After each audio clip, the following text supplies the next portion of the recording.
right, everybody, hopefully we're refueled. We are ready to continue with our great conference today. I have the pleasure of introducing Dr. Laura Latta. Some of you may have been following over the last year the establishment of the new Tulsa Higher Ed Consortium, so she's going to tell us all about that and how it came about. But a little about her: she's been in education for the last 12 years, started in the elementary classroom.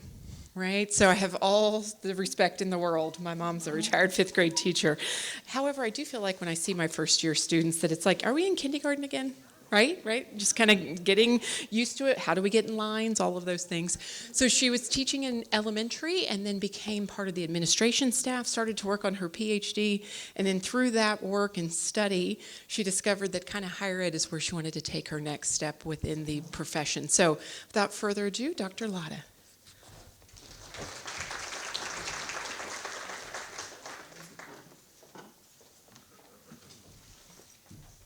Well, good afternoon. How's everybody doing? That was a really delicious lunch, wasn't it?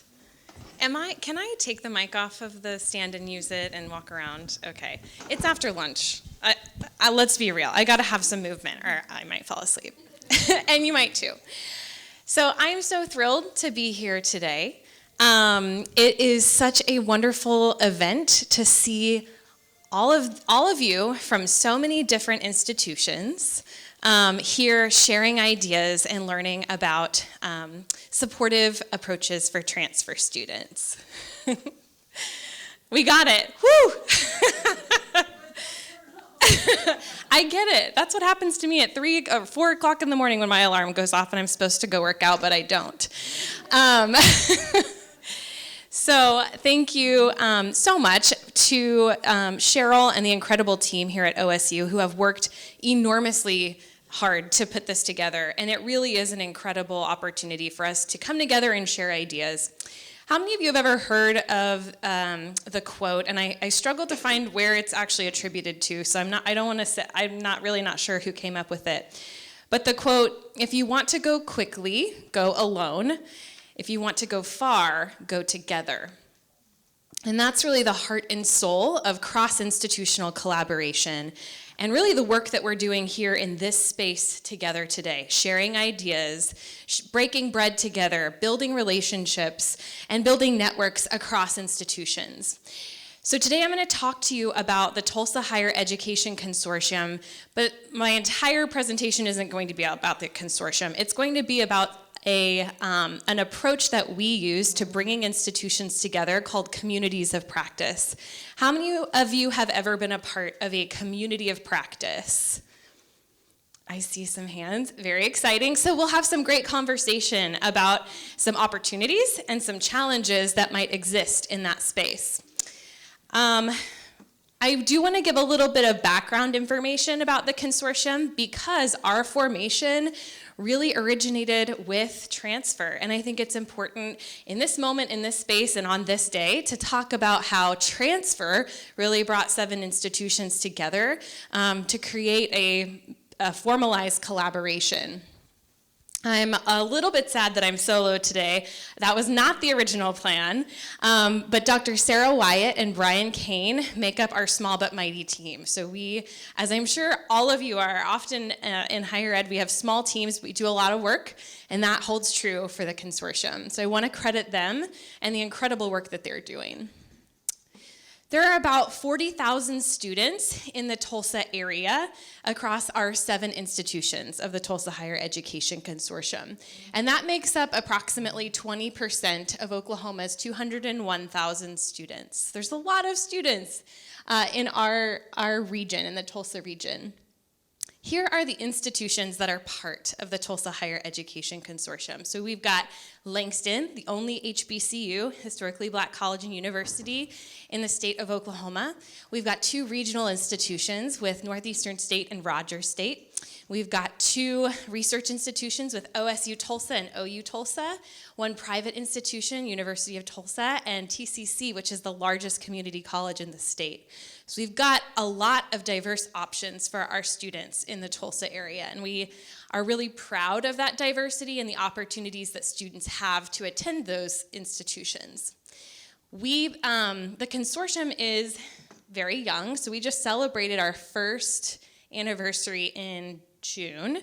And so we became a formalized consortium in 2020, everybody's wildest year, during a time when we realized that our institutions needed to be thinking divergently and innovatively about how to support students, not only just to make it through the pandemic, but also in general to support them and work together, because we in Tulsa have so many transfer students.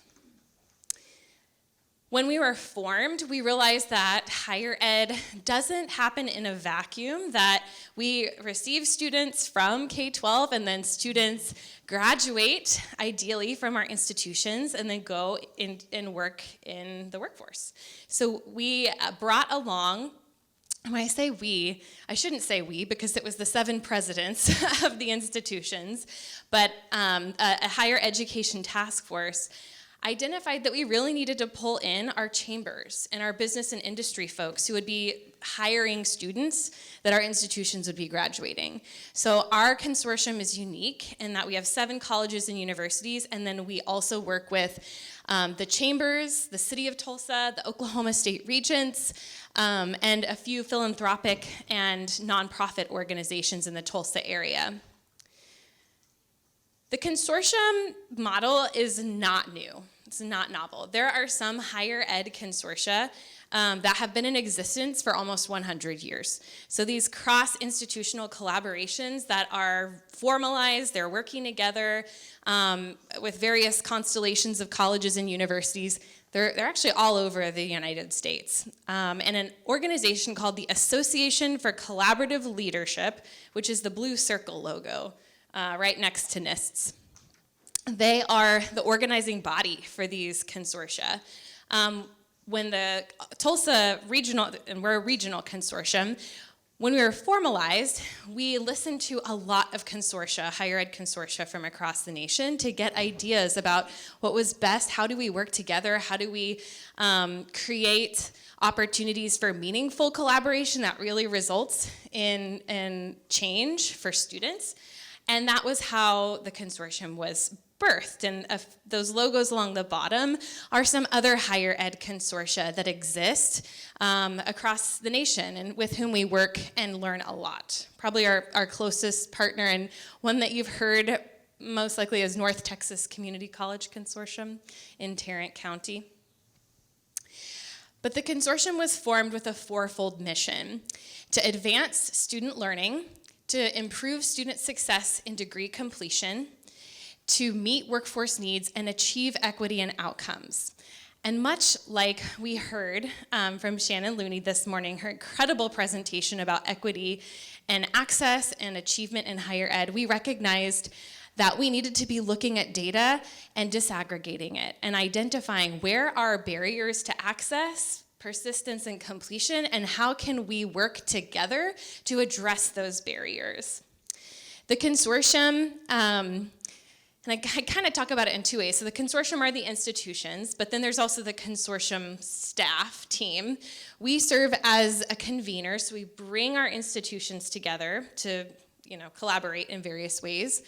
We're a communicator, so if our institutions are doing some pretty cool and amazing work, we want to get the word out there on a national stage, on a local stage. We want to amplify what great work is happening, and we're a connector. Like I said, we have partners that are from the business and industry sectors, and making some meaningful connections is really important to helping our students not only get to college, but through college into a job. And it also helps our regional economy when businesses are looking for talented employees, and we can point them in the direction of programs that are producing that talent and graduating students in those areas.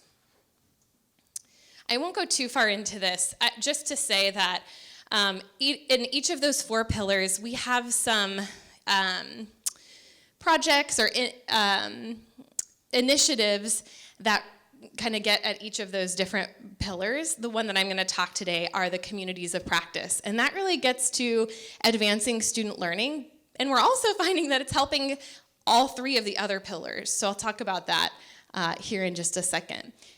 One thing that we learned when we were in our formation phase, we did a community-wide survey of all of Tulsa and asked students what their perceptions were of higher ed. And it was really interesting to read that data. And we had qualitative and quantitative responses. But one thing that was so surprising to us when we looked at the data was that students just did not know what degree programs existed in the area. Like they were like, oh, I really want to do I really wish that, TU had a tech program. Like TU has lots of tech programs, but they just, and we know that our institutions are doing such a great job of sharing that, but we thought, what if we created one centralized location where we could showcase all of the degree programs for our institutions? So that's what we did. And we have a space that highlights all of the degrees that students can get in the Tulsa area, where they can get them, and then links out directly to our institutions, so students are put in contact with somebody who oversees that program. Now we know that that's not foolproof, and you can create a really cool website, but if nobody visits it, then what's the point? So really thinking deeply about that and how we engage the community and we engage students around this work. Oh, and I forgot to mention, we also have a transfer portal. So you can see Explore Transfer Maps is our second portal.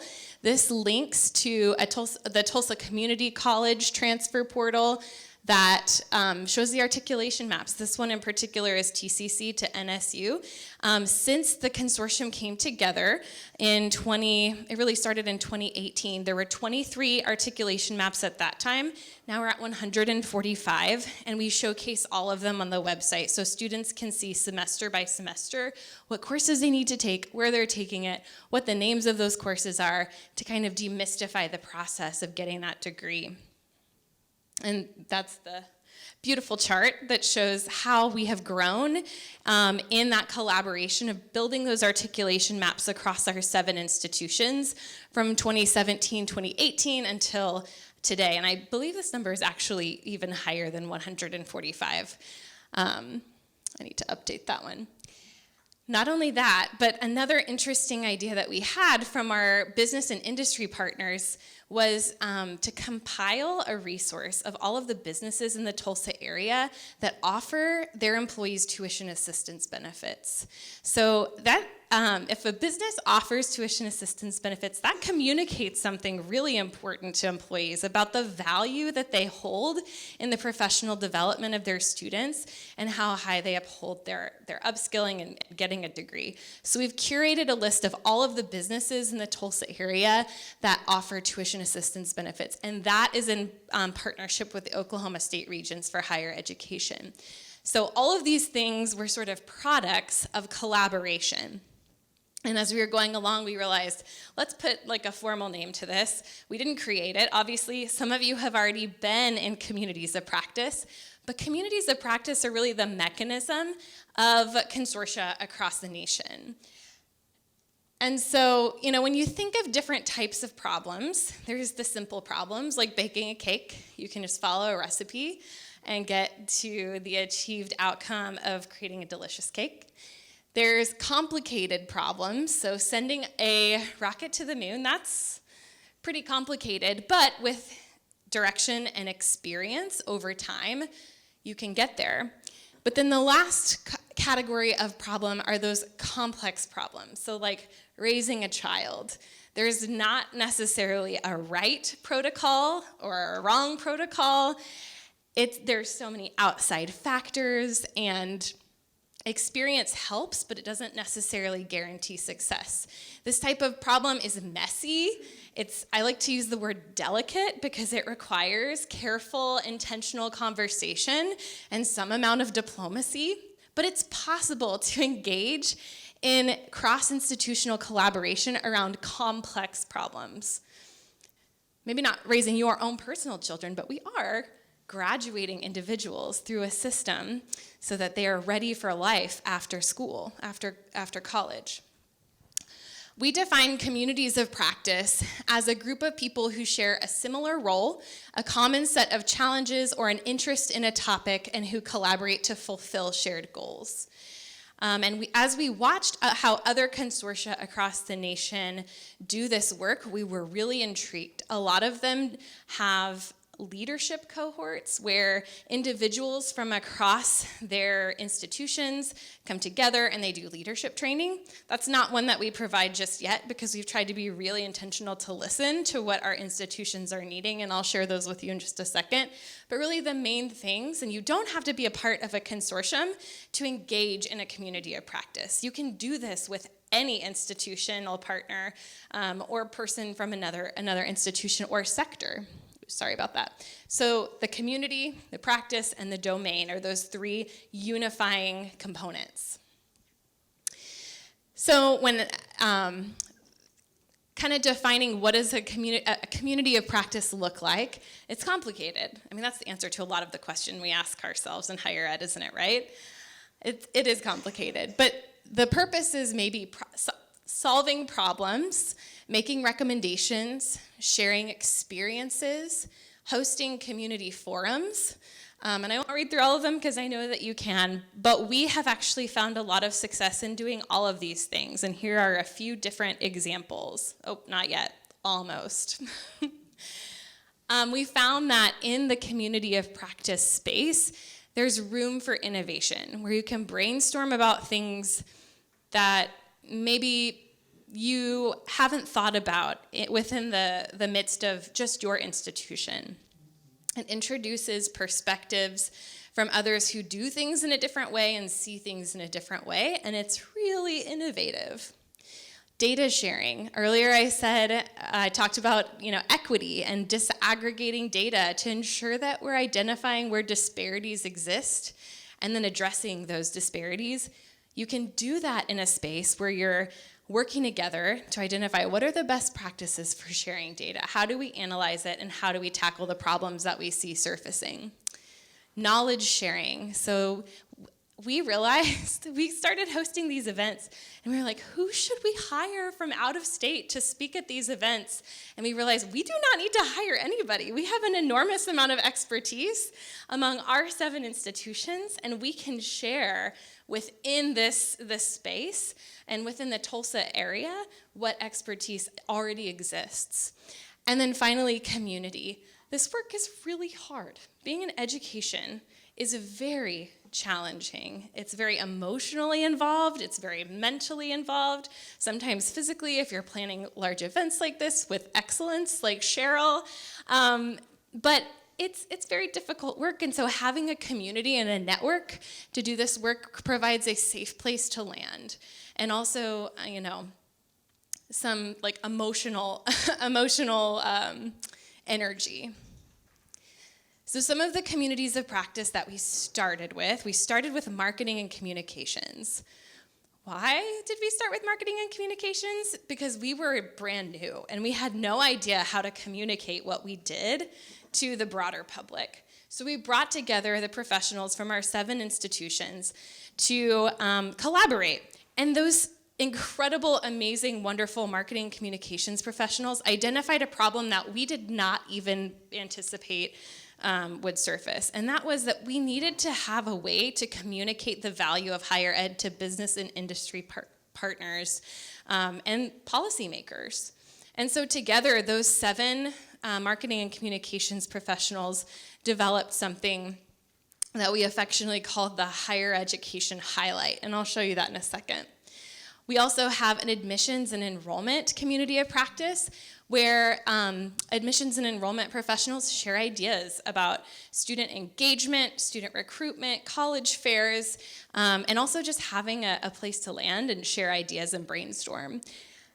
Our international student support services kind of evolved naturally out of the fact that we are experiencing a war in Ukraine and so many incredibly challenging things for our international students that we identified that creating a space for those professionals that support those students was really critical. And that's actually, I'll show you some pretty exciting work that group has done. We also, it was just amazing. As we started hosting, we did one at a time. We scaled up gradually. We started career services because in all of the other communities of practice, we kept hearing, you know who you should call? You should call career services. So we were like, well, let's create a community of practice and see what career services thinks about how we engage with different challenges. And then last but not least, this is where we are right now, we have formed an institutional research community of practice. And these are the institutional research professionals from our 7 institutions. Right now, they're working on building a shared data repository so where we can see how students are doing in transfer in our region. Where are they stopping out? Where are they dropping out? What are the barriers that they're encountering? Who's making it in, who's not? Because we really can't,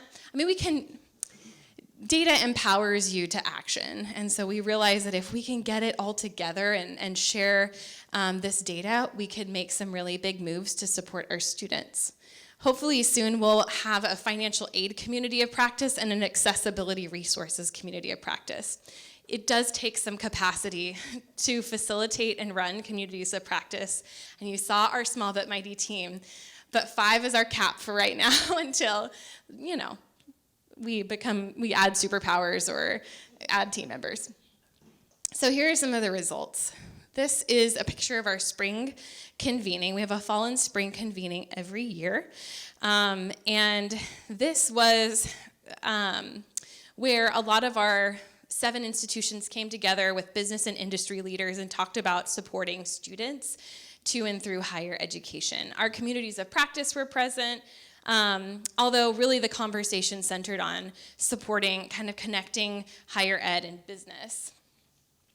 Our International Student Support Community of Practice, teamed up with the city of Tulsa, and they hosted an event for what's called Welcoming Week. And Welcoming Week is a national event. It's a national week for really any newcomers to the Tulsa area, immigrant, refugee, individuals who are new to the city. The city really wanted to create an open and inviting space for those individuals. So all 7 institutions showcased what resources that they offer to international students as they come to their institutions, and especially for transfer students coming from TCC to any of our 6 receiving institutions. And that was a really, really powerful event. We had many different students from all walks of life, all backgrounds, and from many different places ask such incredible questions about how to access financial aid and ask really hard questions that even are, that stumped a lot of us, but we were able to find answers together. I mentioned our data systems, our institutional research group, and that group is just a powerhouse. They're also developing our 2nd iteration of our community survey, so asking Tulsans again, what do you think about higher education in our city? What can we do to support students better? What can we do to create a more inclusive space for our students where they can succeed? For admissions, it's really been all about creating a shared contact list. And there was a lot of challenge and turnover, and I think probably all of you have experienced that. Lots of turnover, lots of change. And so just having a touchstone and a place to weather that storm in a community is so valuable. And then our career services teamed up with an organization in Tulsa called In Tulsa, and they built a labor market dashboard where students can go in and see if they want to become, in this one it's software developers and software quality. They can see which institutions offer degrees in those areas. They can see how many job postings that there are to bachelor's degrees, the average annual earnings. We're still working on the optics of it, but just the fact that they're working together and thinking really deeply about how to communicate with students, like if you want to go into this field, here's how you can do it, here's how much you can make, etc.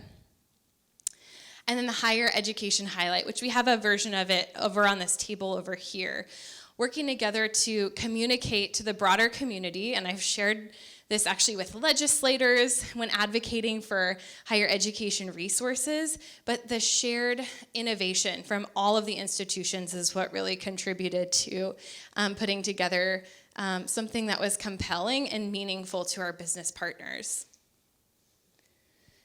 So that was a lot of me talking about sort of our formation and our existence that centers on collaboration. So I have 3 questions here on the screen that I want you to think about, and you can one at a time, but I'll introduce all 3 of them at first, and then we'll do just some table talk around the first one. So the first is, what are some complex problems that exist in your area of work? And if you want to, be cross-institutionally collaborative, and if you're sitting at a table that's just your institution, you want to hop to another one, no shame, that's great. Or if you want to stay just where you are, that's fine. The second question is, how can you utilize the community of practice model at your institution? Again, this is a model that we did not develop, but that we adopted because we saw the value in collaboration across institutional lines. And the third is, what areas of your work could most benefit from a community of practice? And if maybe you are already in a community of practice that's really successful, and that would actually be a really great conversation to figure out what are the drivers of that success? What's making that success possible? All right, so think on it for just a second, and then we'll do a turn and talk to your table. Okay, I just realized we were at time. Such great conversation was happening. But is there maybe 1 or 2 really big thoughts from the group that you'd like to surface? And I'll put my information on the screen so you can email me. But any thoughts from you all? There's resources up here as well that surfaced in your, thoughts from you that surfaced in your conversation.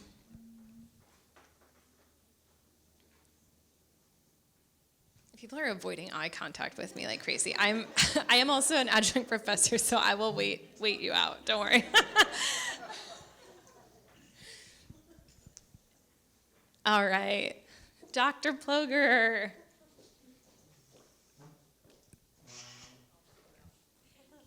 Just something that, sorry, I don't even remember. Haley said at our table is just, we come to conferences such as this and we hear great ideas and things, but the most important is to think about how these would apply to our institution, or maybe something wouldn't apply to our institution, but really keeping in mind the students that we have at our institution and making sure that things would fit with their needs and everything. Thank you so much. And one conversation that we were having is that I know this has been cross-institutional communities of practice, but sometimes even within an institution, you're separated by floors, and you don't have communication protocols that maybe make communication as seamless as it could be. And a community of practice, even within your institution, might be a possible protocol or an approach to bringing some alignment and bringing some streamlined communication. I think I'm at time, and I apologize for taking every minute of that, but I do have my information here on the screen. You can follow us on social media. We are often amplifying the work of our institutions, so check out what our 7 institutions are up to, and I would love to chat anytime. So thank you so much.